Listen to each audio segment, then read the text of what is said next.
తెలంగాణలో ఎవరైతే TG DEECET ద్వారా డిఎడ్ ఆ టీటీసీ కోర్స్ ఎవరైతే చేద్దాం అనుకుంటున్నారో మనకు అప్లికేషన్ ఆల్రెడీ స్టార్ట్ అయిపోయిందండి. సో వేరియస్ స్టూడెంట్స్కి చాలా డౌట్స్ అయితే ఉంటున్నాయి.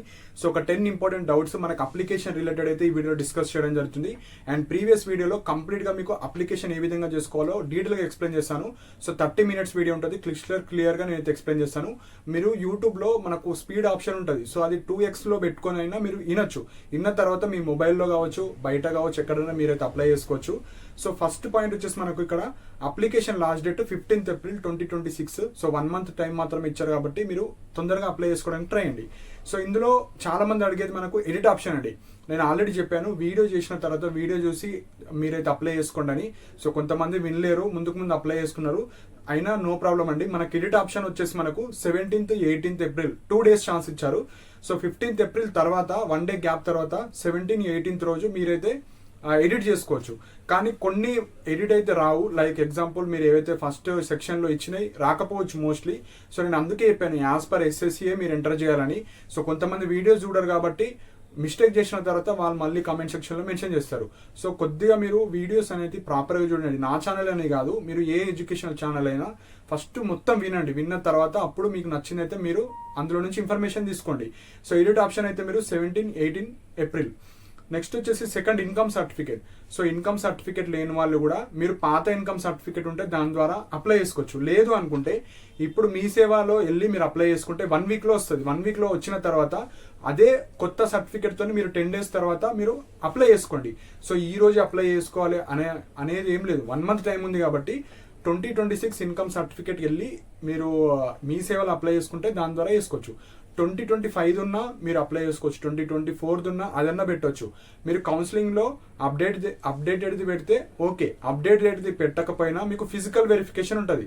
సో మీకు ఎంట్రన్స్ ఎగ్జామ్ తర్వాత క్వాలిఫై అవుతారు కదా, క్వాలిఫై స్టూడెంట్స్ అందరికీ మీ పాత జిల్లాలో ఏదైతే డైట్ కాలేజ్ ఉంటుందో ఆ డైట్ కాలేజ్కి మీరు కౌన్సిలింగ్కి వెళ్ళాలి విత్ సర్టిఫికేట్స్. అప్పుడు మీరు ఒరిజినల్ 2026ది మాత్రమే ఉండాలి. 2026 ఇన్కమ్ సర్టిఫికేట్ మీ ఫాదర్కి ఎంత ఇన్కమ్ వస్తుంది, సో 2026ది ఉండాలి. అప్పుడు తీసుకపోతే సరిపోతుంది. ఇప్పుడు అప్లై చేసేటప్పుడు నేను పాతది ఎంటర్ చేసా ఏం కాదంటే ఏం కాదు, కానీ మీరు కౌన్సిలింగ్లో మాత్రం అది ఇస్తారు. దాని ఆధారంగానే ఫీజు రియంబర్స్మెంట్ కావచ్చు అవి ఇవ్వడం జరుగుతుంది. సో ఈ డౌట్ అయితే అయిపోయింది కాబట్టి మీరు పాతది పెట్టినా కొత్తది పెట్టినా ఎలాంటి ప్రాబ్లం లేదు. నెక్స్ట్ ఒకేషనల్ గ్రూప్ వాళ్ళు. సో నేను ఆల్రెడీ చెప్పాను, ఒకేషనల్ వాళ్ళకు ఎగ్జామ్ రాసుకోవడానికి ఛాన్స్ ఇస్తారు. కాకపోతే మనకు డీసెట్ కమిటీ అనేది కొన్ని ఒకేషనల్ గ్రూప్స్ వాళ్ళకే ఎలిజిబుల్ ఇస్తున్నారు. ఆ ఎలిజిబిలిటీ కూడా నేను చాలాసార్లు వాళ్ళకి చెప్పడం జరిగింది, కాకపోతే వాళ్ళు పెడతలేరు. మీరు ఎగ్జామ్ అయితే రాయండి. నా సజెషన్ ఆల్ ఒకేషనల్ గ్రూప్స్ మీరు ఇర్రెస్పెక్టివ్ ఆఫ్ యువర్ సబ్జెక్ట్స్ మీరైతే రాయండి. సో ఒకేషనల్ బ్రిడ్జ్ కోర్స్ రాసిన వాళ్ళు, బ్రిడ్జ్ కోర్స్ చేసిన వాళ్ళు, ఓన్లీ ఒకేషనల్ ఉన్న వాళ్ళు, వేరియస్ డిపార్ట్మెంట్లో కొన్ని ఈ ఒకేషనల్ అంటే కొన్ని సైన్స్ ల్యాబ్కి సంబంధించిన జాబ్ ఓరియంటెడ్ అవి కొన్ని ఎలిజిబుల్ ఉండదు. కాకపోతే ఏవి ఎలిజిబుల్ ఏవి నాట్ ఎలిజిబుల్ మనకు కమిటీ వాళ్ళు ఇవ్వాలి, కాకపోతే వాళ్ళు ఇవ్వలేరు. సో నా సజెషన్ వచ్చేసి మీరు ఎలిజిబుల్ అయినా కాకపోయినా జస్ట్ ఎగ్జామ్ అటెంప్ట్ ఇవ్వండి. సపోజ్ మీకు మంచి ర్యాంక్ వచ్చినా మీరు అక్కడికి వెళ్తే వాళ్ళు యాక్సెప్ట్ చేస్తే ఓకే, రిజెక్ట్ చేస్తే మనం చెప్పలేము. ఎందుకంటే ఒకేషనల్ గ్రూప్లో చాలా డిఫరెంట్ ఉంటాయి. మనం వీళ్ళకు ఎలిజిబుల్ వీళ్ళకి నాట్ ఎలిజిబుల్ అని మనం ఎగ్జాక్ట్లీ చెప్పలేము.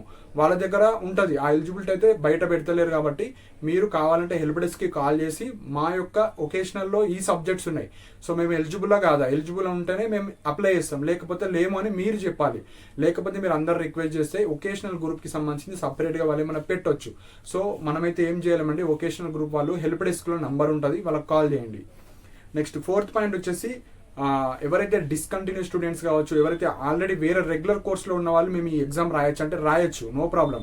సో మీరు డిగ్రీ ఫస్ట్ ఇయర్ రెగ్యులర్లో ఉన్న, సెకండ్ ఇయర్లో ఉన్న, బీటెక్ ఫస్ట్ ఇయర్ ఉన్న, సెకండ్ ఇయర్ ఉన్న, బీఎడ్ ఫస్ట్ ఇయర్ ఉన్న, పీజీ ఫస్ట్ ఇయర్ ఉన్న, any graduation under graduation regular కోర్స్లో ఉంటే మీరు ఎగ్జామ్ రాసుకోవచ్చు. కానీ సపోజ్ మీకు ఆ రెగ్యులర్ కోర్స్ వద్దు, నాకు ఇందులో మంచి ర్యాంక్ వచ్చింది, నాకు సీట్ వస్తుంది అన్నప్పుడు మాత్రమే మీరు ఆ రెగ్యులర్ కోర్స్ని డిస్కంటిన్యూ చేయాలి. డిస్కంటిన్యూ చేసుకొని ఇది చేసుకోవాలి. నాకు అది కావాలి ఇది కావాలంటే అట్లా ఉండదు, ఏదో ఒకటే ఉంటే అటన్న ఉండాలి ఇటన్న ఉండాలి. సో సపోజ్ ఇప్పుడు డిగ్రీ ఫస్ట్ ఇయర్ చదువుతున్నారు, మంచిగా ప్రిపేర్ అయ్యారు, ఎగ్జామ్ వచ్చింది, ర్యాంక్ వచ్చింది, సీట్ వస్తుంది అన్నప్పుడు ఇంటర్ సర్టిఫికేట్ పట్టుకొని రావాలి మీ కాలేజ్ నుంచి. వాళ్ళు ఎందుకు ఇస్తారు, మీరు డిగ్రీ అంతా ఫీ పేమెంట్ చేసుకొని డిస్కంటిన్యూ చేసిన తర్వాతనే ఇంటర్ సర్టిఫికేట్ ఇస్తారు. సో ఇవన్నీ ఉంటాయి కాబట్టి మీరు ప్రాపర్గా డిసిషన్ తీసుకోండి.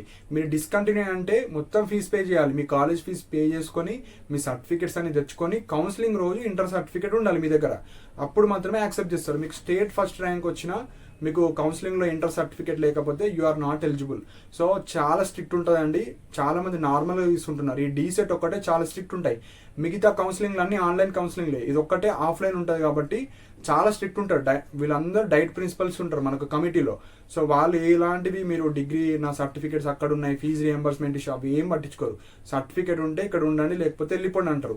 సో అందుకే మీకు ఈ 500 కూడా సేవ్ అవ్వాలంటే మీరు అన్నిటికీ తెగించే మీరు ఇది అప్లై చేసుకోండి. మళ్ళీ ఇది అప్లై చేసుకున్న తర్వాత ఈ 500 కూడా వేస్ట్ అయిపోతాయి కాబట్టి ప్రాపర్గా డిసిషన్ అయితే తీసుకోండి. నెక్స్ట్ వచ్చేసి మనకు సెకండ్ లాంగ్వేజ్. సో ఎవరైతే ఇక్కడ ఇంగ్లీష్ మీడియం వాళ్ళు ఉంటారో, తెలుగు మీడియం వాళ్ళు ఉంటారు, ఉర్దూ మీడియం వాళ్ళు ఉంటారు. సో ఎవరైతే ఈ తెలుగు మీడియం వాళ్ళు మీరు ఆప్ట్ చేసుకున్నారో కోర్స్కి, మీకు డైరెక్ట్ ఇంగ్లీష్ మీడియం సెకండ్ ఆప్షన్గా వచ్చేస్తుంది. మీకు మళ్ళీ ఆప్షన్స్ అడగదు. ఎందుకు అడగదంటే మీకు 10th తెలుగు మీడియం వాళ్ళకు ఇంగ్లీష్ మాత్రమే ఉంటుంది. మీకు వేరే ఉర్దూ కావచ్చు అట్లుండదు. సో అట్లుండదు కాబట్టి సిస్టమే బై డిఫాల్ట్గా మీకు ఇంగ్లీష్ ఇచ్చేస్తుంది సెకండ్ లాంగ్వేజ్. సో మీకు తెలుగుకు 20 మార్క్స్ ఉంటుంది, ఇంగ్లీష్కి 10 మార్క్స్ ఉంటుంది. సో అందుకే చాలామంది నేను వీడియోలో చెప్పేటప్పుడు ఇంగ్లీష్ మీడియంకి చెప్పా. ఇంగ్లీష్ మీడియం వాళ్ళు ఎవరెవరు ఉంటారు? నార్మల్ ఇంగ్లీష్ మీడియం వాళ్ళు ఉంటారు, ఉర్దూ మీడియం వాళ్ళు ఉంటారు. సో ఇంగ్లీష్ మీడియం వాళ్ళకు సపోజ్ ఆ ఇంగ్లీష్ మీడియం వాళ్ళు అప్లై చేస్తున్నారా, ఉర్దూ మీడియం వాళ్ళు అప్లై చేస్తున్నారా సిస్టమ్కి తెలియదు. సో అందుకే అక్కడ 2 ఆప్షన్స్ ఇస్తుంది. సో ఉర్దూ మీడియం వాళ్ళు అప్లై చేస్తే అక్కడ మనకు ఇంగ్లీష్ వస్తుంది. అండ్ ఇక్కడ ఇంగ్లీష్ మీడియం వాళ్ళు సపోజ్ వాళ్ళు ఇంగ్లీష్లో అప్లై చేసుకుంటే ఇంగ్లీష్ వస్తుంది, ఉర్దూ వస్తుంది. సో అప్పుడు వాళ్ళు చూజ్ చేసుకుంటారు. సో ఇక్కడ మెయిన్గా ఉర్దూ మీడియం వాళ్ళకు ఇంగ్లీష్, ఉర్దూ ఈ రెండిట్లో ఏదో ఒకటి చూజ్ చేసుకుంటారు. ఎందుకంటే వాళ్ళకి తెలుగు ఉండదు కాబట్టి తెలుగు ఆప్షన్ రాదు. సో ఇవేం కన్ఫ్యూజ్ అవ్వకండి. తెలుగు మీడియం వాళ్ళకు డైరెక్ట్ డిఫాల్ట్ ఇంగ్లీష్ వస్తుంది. ఇంగ్లీష్ మీడియం వాళ్ళకు తెలుగు వస్తుంది ఆప్షన్, తెలుగు ఉర్దూ వస్తుంది. తెలుగు చూజ్ చేసుకోవాలి. మీ 10th ఎలాంటి లాంగ్వేజెస్ ఉన్నాయి దాన్ని బట్టి మీరు చూజ్ చేసుకోవాలి. సో ఉర్దూ మీడియం వాళ్ళకు ఉర్దూ ఆర్ మీరు ఇంగ్లీష్ అట్లా చూజ్ చేసుకోవాలి. Next EWS reservation. సో ఎక్కడైతే మీరు అప్లై చేస్తున్నారో ఓసీలో ఈడబ్ల్యూఎస్ రిజర్వేషన్ ఉన్న వాళ్ళు మీరు ఓన్లీ ఓసీ పెట్టుకోండి. ఇక్కడ రిజర్వేషన్ రాదు. మీకు కౌన్సిలింగ్లో అటెండ్ అయిన తర్వాత మీ 10% అయితే మీకు వస్తుంది. అండ్ అందరికన్నా బెనిఫిటెడ్ ఎక్కువ అంటే ఈడబ్ల్యూఎస్. సో ఎవరైతే ఈడబ్ల్యూఎస్ క్యాండిడేట్స్ ఉన్నారో మీరు మంచిగా చదవండి, పక్కా సీట్ వస్తుందండి. లాస్ట్ ఇయర్ అయితే అసలు సీట్స్ ఉన్నా కూడా మీ సీట్స్ మీకే ఫిల్ చేస్తారు. అక్కడ మిగిలినా కూడా వేరే వాళ్ళకి ఇవ్వరు కాబట్టి. సో ఎవరైతే ఇంటర్మీడియట్ స్టూడెంట్స్ ఉంటారో, పేరెంట్స్ ఎవరైతే ఉంటారో మంచి కోర్సు, ఎవరైతే ఈడబ్ల్యూఎస్ స్టూడెంట్స్ ఉంటారో మంచిగా మీరు ప్రిపేర్ అయితే ఈజీగా సీట్ వచ్చేస్తుంది. కాంపిటీషన్ ఎక్కువ లేదు, స్ట్రెంత్ కూడా ఎక్కువ లేదు, ఎక్కువ సీట్స్. సో ఈ ఆపర్చునిటీ అయితే మంచిగా యూటిలైజ్ చేసుకోండి. సో మంచి ఆప్షన్ అండి. వేరే కేటగిరీ కన్నా ఈడబ్ల్యూఎస్లో ఎవరైతే ఉన్నారో మీరు కొద్దిగా ప్రిపేర్ అయినా 60-50 మార్క్స్ వచ్చినా మీకు సీట్ గ్యారంటీ. వేరే కేటగిరీ వాళ్ళకు 50-60 వచ్చిన సీట్ మనం గ్యారంటీ చెప్పలేము. కనీసం 60+ 65 వస్తేనే సీట్ రావడానికి ఛాన్స్ ఉంటుంది. సీట్ వస్తుందని కూడా మనం చెప్పలేము. కానీ ఈ ఈడబ్ల్యూఎస్ వాళ్ళకు 50+ వస్తాయి కాబట్టి మీరు 4 to 5 సబ్జెక్ట్స్ పర్ఫెక్ట్గా చదువుకున్నా మీకు సీట్ అయితే ఈజీగా వస్తుంది. సో ప్రాపర్గా యూటిలైజ్ చేసుకోండి. నెక్స్ట్ ఇంటర్మీడియట్ 45% మినిమం ఉండాలి SC ST persons with disability. And ఎవరైతే ఓసీ బీసీ వాళ్ళు ఉంటారో 50% ఉండాలి. సో ఓపెన్ ఇంటర్ అయినా రెగ్యులర్ ఇంటర్ అయినా మీరు ఓవరాల్గా పర్సంటేజ్ ఎంతో వస్తుంది అది చెక్ చేసుకోవాలి. ఒక్క మార్కు అయినా you are not eligible. So అది ఇంపార్టెంట్. ఇప్పుడు నాకు ఒకటే మార్క్ తక్కువ ఉంది, నేను అప్లై చేసుకోవాలంటే నాట్ ఎలిజిబుల్. సో ఈ ఎలిజిబిలిటీ చూసుకున్న తర్వాత మీరు అప్లై చేసుకోండి. అండ్ ఎవరైతే English medium and Telugu medium క్యాండిడేట్స్కి పక్కా తెలుగు ఉండాలి. 10th అన్నా ఉండాలి, ఇంటర్మీడియట్లో అన్నా ఉండాలి, రెండిట్లో కాదు. 10th ఉంటే ఓకే, ఇంటర్లో లేకపోయినా పర్లేదు. ఇంటర్లో ఉన్నా ఓకే, 10th లేకపోయినా. 10th లేదు, ఇంటర్లో లేదంటే యు ఆర్ నాట్ ఎలిజిబుల్. పక్క తెలుగు ఉండాలి. తెలుగు అనేది ఒక లాంగ్వేజ్గా ఉండాలి. తెలుగు మీడియం అయినా పర్లేదు, తెలుగు లాంగ్వేజ్గా అయినా పర్లేదు. సో ఇంగ్లీష్ మీడియం వాళ్ళకు 10th తెలుగు ఒక లాంగ్వేజ్గా ఉంటుంది. అలాంటి వాళ్ళు అందరూ ఎలిజిబులే. సో ఉర్దూ మీడియం మీరు ఆప్ట్ చేసుకోవాలంటే ఉర్దూ ఉండాలి లాంగ్వేజ్గా, ఆర్ ఉర్దూ మీడియం అని ఉండాలి. కొంతమంది తెలుగు మీడియం, ఇంగ్లీష్ మీడియం నాకు సీట్ తొందరగా రావాలి, తక్కువ కాంపిటీషన్ కావాలంటే ఉర్దూ అప్లై చేయకూడదు.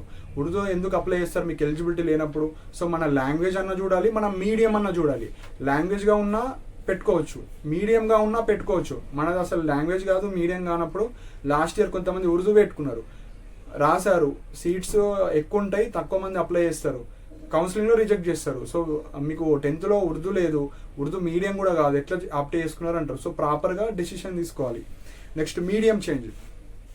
మనకి ఇప్పుడు ఎగ్జాంపుల్ బై మిస్టేక్ మీరు తెలుగు మీడియం, ఇంగ్లీష్ మీడియం రెండు ఎలిజిబులే. సో ఇప్పుడు మీడియం సపోజ్ నేను బై మిస్టేక్ ఇంగ్లీష్ పెట్టుకున్నా, ఇప్పుడు నాకు తెలుగు పెట్టుకోవాలంటే ఎడిట్ ఆప్షన్లో అయితే ఉండదు. లాస్ట్ ఇయర్ ఎట్లుండే అంటే మీరు మెయిల్ చేయాలి. సో నేను తెలుగు మీడియం బదులు ఇంగ్లీష్ మీడియం పెట్టుకున్నాను, నేను ఇప్పుడు తెలుగు మీడియంకి చూజ్ చేసుకుందాం అనుకుంటున్నాను. బై మిస్టేక్ నేను ఉర్దూ మీడియం పెట్టుకున్నా, ఇప్పుడు ఇంగ్లీష్ మీడియం పెట్టుకోవాలనుకుంటే మెయిల్ చేస్తే వాళ్ళు ఎడిట్ చేసి ఇవ్వడం జరుగుతుంది. కానీ లాస్ట్ ఇయర్ అయితే ఇట్లుండే, ఇయర్ ఇంకా అప్డేట్ కాలేదు, నిన్ననే స్టార్ట్ అయింది. కాబట్టి సపోజ్ ఎవరైనా మీడియం చేంజ్ చేసుకోవాలనుకుంటే కింద కమెంట్ సెక్షన్లో మెన్షన్ చేయండి, నేను మళ్ళీ వాళ్ళకి కాంటాక్ట్ అయ్యి సో ఆ ప్రొసీజర్ లాస్ట్ ఇయర్ ప్రొసీజర్ ఉందా లేకపోతే మళ్ళీ ఎడిట్ ఆప్షన్లు ఇస్తారని నేను ఒకసారి క్లారిటీగా కనుక్కుంటాను. నెక్స్ట్ వచ్చేసి చాలామంది అడిగేది విచ్ మీడియం బెస్ట్. సో నేను తెలుగు మీడియం చేయాలా, ఇంగ్లీష్ మీడియం చేయాలా, ఏ మీడియం చేస్తే గవర్నమెంట్ జాబ్స్కి ఎక్కువ ఆపర్చునిటీస్ ఉంటాయి, సో ఎస్జిటి జాబ్స్కి ఎక్కువ ఉంటాయి, ఇప్పుడు డీటెయిల్గా చెప్తాను. ఫస్ట్ మీడియం ఎట్లా చూస్ చేసుకోవాలంటే దీని మీద 2 క్రైటీరియాస్ ఉంటాయి. ఆ రెండిట్లో మీకు ఏది ఇంట్రెస్టెడో దాని మీద మీరు వెళ్ళండి. ఫస్ట్ క్రైటీరియా వచ్చేసి మీరు 10th ఇంటర్ డిగ్రీ కావచ్చు ఇలా అన్ని తెలుగు మీడియంలో చేస్తే మీకు తెలుగు అనేది కొద్దిగా కంఫర్టబుల్, అంటే చదవడం రాయడం కంఫర్టబుల్. సో తెలుగు మీడియం చూస్ చేసుకోండి. సపోజ్ ఎవరైతే చిన్నప్పటి నుంచి 10th ఇంటర్ డిగ్రీ కావచ్చు బీటెక్ కావచ్చు అప్ టు ఎడ్యుకేషన్ మొత్తం ఎడ్యుకేషన్ ఇంగ్లీష్ మీడియంలో చదివారు, సో వాళ్ళకి ఇంగ్లీష్ అనేది కొద్దిగా కంఫర్టబుల్ ఉంటుంది. సడన్గా ఇప్పుడు తెలుగు చదవండి అంటే చదవలేరు. సో ఇది ఒక క్రైటీరియా. మీరు కంప్లీట్ తెలుగు మీడియం అయితే తెలుగు చూస్ చేసుకోండి, ఇంగ్లీష్ అయితే ఇంగ్లీష్. ఇప్పుడు కొంతమంది 10th వరకు తెలుగు చదువుతారు, ఇంటర్ డిగ్రీ ఇంగ్లీష్ చదువుతారు, అంటే మిక్స్డ్ తెలుగు చదవగలుగుతారు ఇంగ్లీష్ చదవగలుగుతారు. అలాంటి క్యాండిడేట్స్ ఏం చేయాలంటే ఫస్ట్ మీ జిల్లా, మీ పాత జిల్లా ప్రకారంగా కాలేజెస్ లిస్ట్లో తెలుగు మీడియంకి ఎక్కువ ఉన్నాయా ఇంగ్లీష్ మీడియంకి ఎక్కువ ఉన్నాయా సీట్స్ కాలేజెస్లో ఎన్ని కాలేజెస్ ఉన్నాయి. సపోజ్ మీకు తెలుగు మీడియం కాలేజీలు ఎక్కువ ఉన్నాయి, తెలుగు చూస్ చేసుకోండి. ఇంగ్లీష్ మీడియం ఎక్కువ ఉన్నాయి, ఇంగ్లీష్ మీడియం చూస్ చేసుకోండి. నాకు లాంగ్వేజ్ బ్యారియర్ లేదు అన్నప్పుడు go with your colleges. So ఎక్కువ కాలేజెస్ ఉంటే మీరు ఎక్కువ సీట్స్కి ఎలిజిబుల్, తక్కువ సీట్స్ ఉంటే తక్కువ ఉంటుంది. కాబట్టి సో ఆ పీడిఎఫ్ కూడా కింద డిస్క్రిప్షన్లో నేను డీటెయిల్గా ప్రిపేర్ చేశానండి. ఇంగ్లీష్ మీడియం తెలుగు మీడియం ప్రతి కాలేజీలో 50 సీట్స్ మాత్రమే ఉంటాయి. ఆ 50లో కూడా 40 కన్వీనర్లో ఉంటాయి, 10 పేమెంట్ సీట్లు ఉంటాయి. గవర్నమెంట్లో అయితే 50 సీట్స్ అన్ని కన్వీనర్లో ఉంటాయి. సో ఆ పీడిఎఫ్ డౌన్లోడ్ చేసుకోండి, 10 రూపీస్ మాత్రమే ఉంటుంది. చాలా హెల్ప్ఫుల్ అవుతుంది. సో మీ 500 రూపీస్ సేవ్ అవ్వాలంటే మీకు ఇంట్రెస్ట్ ఉన్న వాళ్ళు మీరు జెన్యున్గా ఈ ఇయర్ డీసెట్లో జాయిన్ అవ్వాలి, నేను ప్రిపేర్ అవుతున్నా అంటే ఆ పీడిఎఫ్ అయితే మీకు హెల్ప్ఫుల్ అవుతుంది.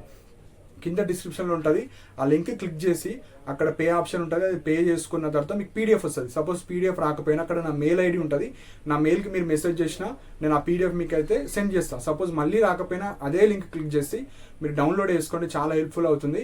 ఎందుకంటే ఇది అంతా ప్రిపేర్ అయ్యి మీకు అసలు మీ జిల్లాలో కాలేజీ లేకపోయింది అనుకో, ఇప్పుడు 5 months వేస్ట్ అయిపోతుంది. అదేదో వేరే ఎంట్రన్స్ ఎగ్జామ్ కన్నా ప్రిపేర్ అవ్వచ్చు కదా, డిఎడ్ కాకపోతే బీఎడ్ కాకపోతే పీజీ, వేరే ఎంట్రన్స్ ఎగ్జామ్ కావచ్చు. సో ప్రాపర్గా డిసిషన్ తీసుకోవాలి. ఏదో ర్యాండమ్గా వచ్చింది కదా నేను అప్లై చేసుకుంటా అంటే అట్లా కుదరదు. సో ఈ డీసెట్లో చాలా రూల్స్ అండ్ రెగ్యులేషన్స్ ఉంటాయి, డిస్ట్రిక్ట్ రిజర్వేషన్స్ ఉంటాయి, పాత జిల్లాల ప్రకారంగా ఉంటాయి. 33 డిస్ట్రిక్ట్స్ లాగా ఉండవు, ఇవన్నీ పాత జిల్లాల. ఇప్పుడు ఎగ్జాంపుల్ ఆదిలాబాద్ జిల్లాలో మొత్తం ఏవైతే సబ్ డివిజన్ డిస్ట్రిక్ట్స్ అయినాయో అవన్నీ కంబైన్డ్గా ఉంటాయి. సో ఆదిలాబాద్ జిల్లాలో ఎంతమంది అయితే అప్లై చేస్తారో Telugu medium separate, English medium separate, Urdu medium separate, 85% of reservation వాళ్ళకి మాత్రమే ఇస్తారు. మిగతా 15% ఆల్ ఓవర్ స్టేట్లో ఉన్న వాళ్ళందరూ కాంపిటీషన్ వస్తారు. సో ఇప్పుడు మీకు అర్థమైంది అనుకుంటున్నాను. తెలుగు మీడియం చూస్ చేసుకుంటారా ఇంగ్లీష్ మీడియం చూస్ చేసుకుంటారా, 2 క్రైటీరియాస్ చెప్పాను. Go with your medium are go with your colleges. So మీకు నచ్చింది మీరు ఎంచుకోవచ్చు, ఇట్లా మీరు ఎంచుకోవాలి. నెక్స్ట్ వచ్చేసి నార్మల్ రిజర్వేషన్ ఉంటుంది. ఇప్పుడు ఎస్సీలో ఎస్టీ బీసీ అది ఎట్లుంటుందో ప్రతి కాలేజీలో రిజర్వేషన్ ఉంటుంది. నెక్స్ట్ వచ్చేసి మనకు ఇవి ఇంపార్టెంట్ పాయింట్స్ అండి. సో ఒక 10 ఇంపార్టెంట్ పాయింట్స్ అయితే చెప్పాను. ఇందులో చెప్పని మళ్ళీ మీకు ఏమైనా డౌట్స్ వస్తే మళ్ళీ ఇంకొక వీడియో చేయడం జరుగుతుంది. కింద మెన్షన్ చేయండి, కొద్దిగా డిఫరెంట్ డౌట్స్ కావచ్చు, వేరే ఏమైనా ఉంటే నేను ఇంకొక వీడియో చేస్తాను. సో అప్లై చేసే ముందే ప్రాపర్ డెసిషన్ తీసుకోండి. అప్లై చేసిన తర్వాత నాకు ఆ మీడియం లేదు, నాకు ఈ కాలేజీలో లేవు, ఇప్పుడు నేను చదివి వేస్ట్ కదా అంటే మీరు అందుకే ప్రాపర్గా డెసిషన్ తీసుకోవాలి. మీకు తెలుగు ఇంగ్లీష్ కంఫర్టబుల్ అనుకుంటే కాలేజెస్ ఎక్కడున్నాయి, మీ జిల్లా ఏది, మీ జిల్లాలో కాలేజెస్ ఏమున్నాయి. సో ఇంగ్లీష్ మీడియం ఎక్కువ ఉంటే ఇంగ్లీష్ పెట్టుకోండి, తెలుగు ఉంటే తెలుగు పెట్టుకోండి. అసలు ఏ కాలేజెస్ లేవంటే పేమెంట్ సీట్కి వెళ్ళిపోవాలి, వేరే ఆప్షన్ లేదు. సో పక్కా డీసెటే చేయాలంటే 3 ఆప్షన్లు. ఒకటి ఎంట్రన్స్ ఎగ్జామ్ బాగా రాసి వెళ్ళొచ్చు, ఒకటి విత్ ఇన్ ద డిస్ట్రిక్ట్లో మీరు టాపర్ అయితే మీకు ఏ మీడియంలోనే వస్తుంది, థర్డ్ మనీ ఉన్నాయనుకుంటే మీరు ఏదో ఒక ప్రైవేట్ కాలేజీలో వెళ్ళి 1 lakh ఫీ పేమెంట్ చేసుకొని చదువుకోవాలి. ఇప్పుడైతే ఇంకా ఈ ఇయర్ ఎక్కువ ఉంటాయి fees. So 1 lakh 2 lakhs save చేసుకోవాలంటే 1 month చదివినా సరిపోతుంది. ఎక్కువ ఎవ్వరు చదవారండి, ఒక 1000-2000 మెంబర్స్ మాత్రం ప్రిపేర్ అవుతారు. మీరు ప్రిపేర్ అయితే మీరు ఒక 2 lakhs సేవ్ చేసిన వాళ్ళు అవుతారు మీ పేరెంట్స్కి. సో ప్రాపర్గా మీరు ప్రిపేర్ అవ్వండి. నెక్స్ట్ ఎవరైతే ఇంగ్లీష్ మీడియం వాళ్ళు ఉంటారో మ్యాథ్స్ బుక్ అయితే ప్రిపేర్ చేయడం జరిగింది. కంప్లీట్గా డీసెట్ హెడ్సెట్కి రెండుకి యూజ్ అయ్యేటట్టు కంప్లీట్ థియరీ ఉంటుంది. 10th క్లాస్ నుంచి వస్తుంది. మీరు ఏ క్లాస్ చదవకండి, 10th క్లాస్లో థియరీ వాటి యొక్క ఎగ్జాంపుల్స్ అన్ని డీటెయిల్గా ఇచ్చాను. 50 రూపీస్ మాత్రమే ఉంటుంది. ఇంట్రెస్టెడ్ ఉన్న వాళ్ళు మీరు పర్చేజ్ చేసుకోవచ్చు. And Telugu medium and English మీడియంకి సంబంధించిన Telugu PDF. So Telugu grammar కంప్లీట్గా ఉంటుంది, థియరీ పాయింట్స్ ఉంటాయి విత్ సొల్యూషన్స్. సో మనకు స్టేట్ సిలబస్లో మనకు సొల్యూషన్స్ ఉండవు, విత్ సొల్యూషన్స్ రాసి నేనే ఇచ్చాను, అవి యూస్ఫుల్ అవుతాయి. తెలుగు మీడియం వాళ్ళకి 20 మార్కులు అండ్ ఇంగ్లీష్ మీడియం వాళ్ళకి 10 మార్క్స్. సో కంప్లీట్ గ్రామర్ చదివితే సరిపోతుందా. మనకు మెయిన్గా వాళ్ళు ప్రిపేర్ చేసేది స్టేట్ సిలబస్ బుక్స్ ఏవైతే గవర్నమెంట్ స్కూల్స్లో ఉంటాయో అవే. మీరు ఏ ప్రైవేట్ గైడ్స్ కొన్నా వాళ్ళు కూడా అందులో నుంచే చేస్తారు.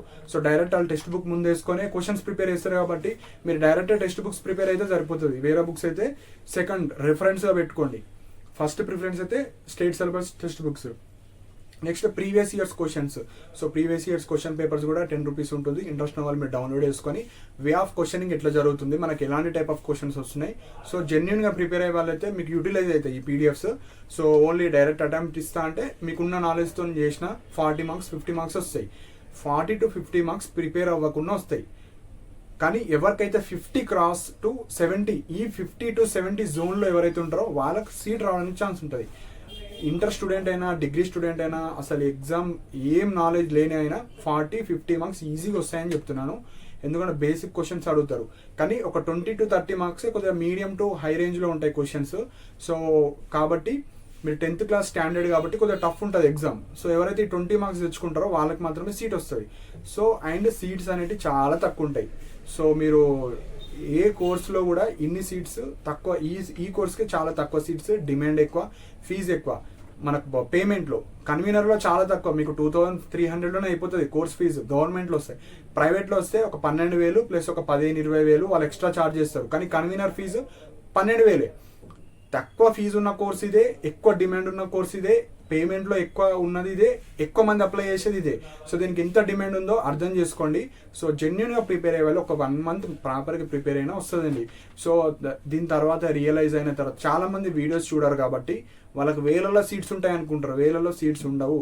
వాళ్ళకు 5,000 4,000 ర్యాంక్ వచ్చింది నాకు సీట్ వస్తుంది అనుకుంటారు, కానీ 1000 కూడా రాలేదు చాలామందికి లాస్ట్ టైం. సో ప్రాపర్గా చదువుకోండి. ఎవరైతే పక్కా రావాలనుకున్న వాళ్ళు 1 month చదివినా సరిపోతుంది.